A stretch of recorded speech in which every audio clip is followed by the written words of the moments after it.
VP Sara announced her presidential bid and medyo matunog yung pangalan nyo and ni Mayor Lenny. Pabayaan nyo na ako dito sa Maynila. Ayaw nyo na ako. Pero sir, steady na lang ako sa Gedli.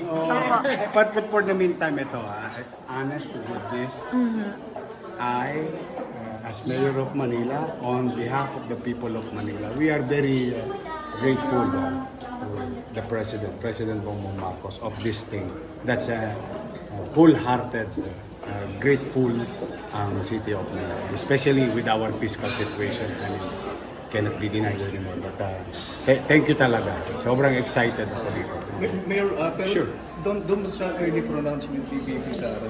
Do you see this as advantage? Sa lokal lang po ako eh. sir, may mga kumakausap na sa inyo? Tatakbo ako. Mayor. Sige po. Thank you sa inyo. Okay po, thank you.